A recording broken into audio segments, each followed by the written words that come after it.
say standing out from the crowd is extremely important. And the fact that you got the job, I guess you must have done something right to stand yourself out. So what are the 2 or 3 things you think you have done right to make yourself stand out at that time, like a few years ago when you got the apply for the job? Okay, that's a very good question. Again, I'm speaking from our experience in Australia. From what I can see, especially when you're applying for an engineering company, your university grade and which university are you coming from, etc., are not the priority, are not on the top of the list when HR people looking for a candidate, which is very different to my culture. The country that I'm from, those are important. However, in Australia, my experience telling me what you have done, what you have achieved, what you can demonstrate, and how you can contribute to the company are much more important to the HR people or the managers when they interview you. Back to your question, what I think that made me stand out as part of the process is when I was in university, I joined a program called 𝗁𝗏𝗏𝗍𝗍. It's basically an engineering design competition where we design open wheel race car, and it's a global competition. It's well known in engineering industry, and I was in that program for 3.5 years.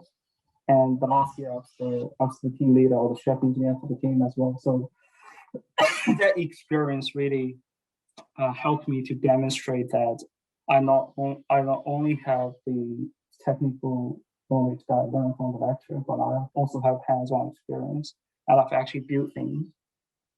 I've actually implemented the knowledge that I had, which to the company, they can see this person is down to earth. Because I'll give you an example on the other side. A friend of mine who is very good academically, he got pretty much scholarship throughout his uni, and got a really good grade.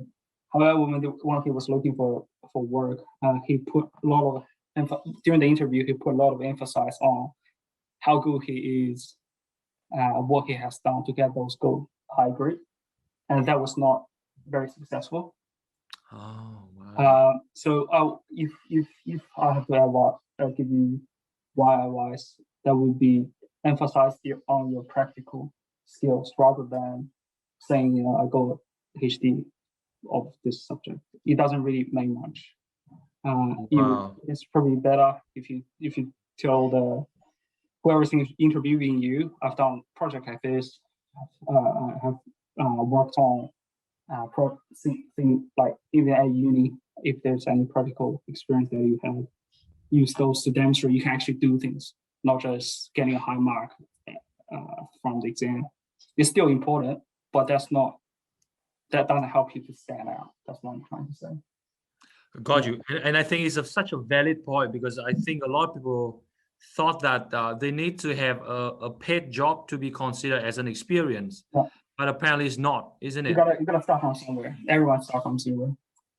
Yeah. Exactly. So what you say is even experience from your projects or from your extra curriculum or from your even some volunteering or internship, work placement, it all counts, isn't it? It all counts, especially internship.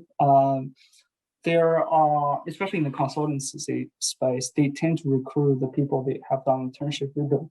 Like, say, for example, in the year 2 or 3, if someone has done an internship in a company, when they will closely track the progress of the student, and when they graduate, it will just get them into the graduation program. So internship is absolutely a good